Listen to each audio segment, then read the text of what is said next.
My name is Kara Graver and welcome to my studio.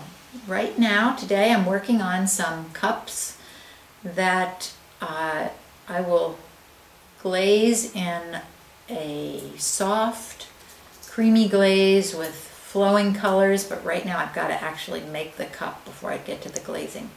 And the weather is so damp today that I had to wait several hours so that the pots have set up a little bit so they can support the handles.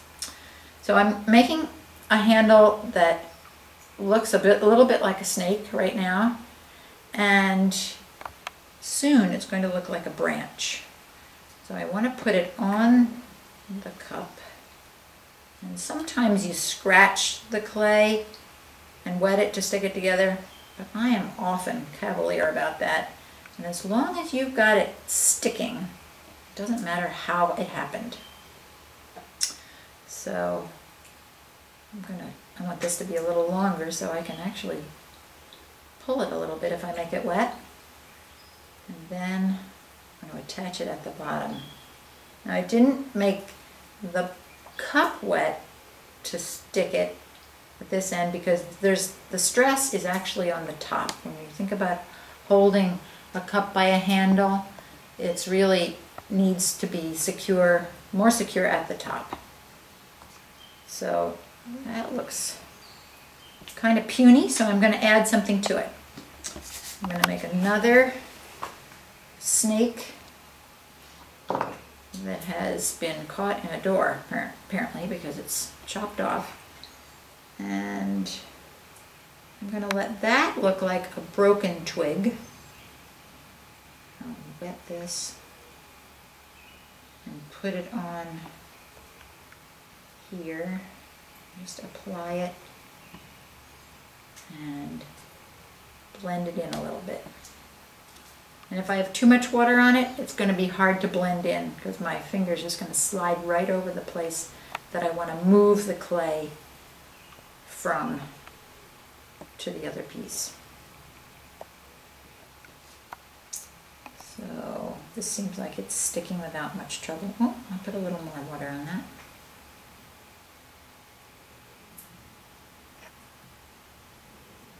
So the tricky thing is you can't really tell how this is going to feel in your hand because it's too wet to really support you. But having done this for a number of years, sometimes I get it comfortable without being able to know, and sometimes I don't. So I'm going to look at it. I really like the way this one turned out.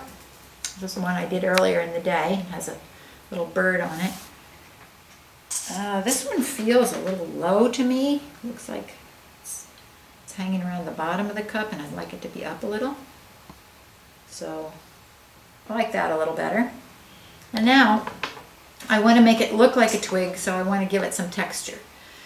And I used to use a needle tool for texture, but my, that's laborious. It just takes forever. So I found the reusable plastic knife. You know, you go out and you get fast food or food on the run. It doesn't have to be fast, it can even be slow.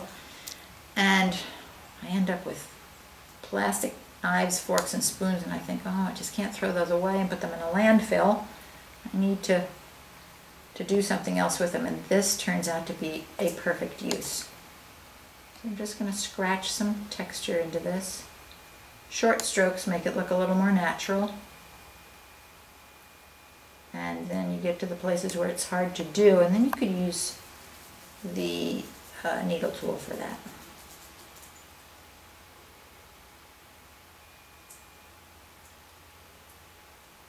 I used to put more conventional type handles on things, but you know, I work here in the woods, and I find that the trees and the branches and the animals and the leaves all are desperately trying to get some notice in the world. And so the suggestion came subliminally or some way that using things from nature to be something in your kitchen and your daily life to use to eat off of and out of might make us a little more mindful of our relationship to the natural world.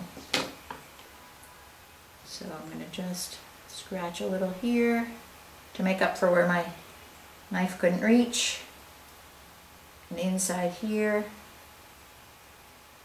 This clay looks gray, but it will be white when it's fired.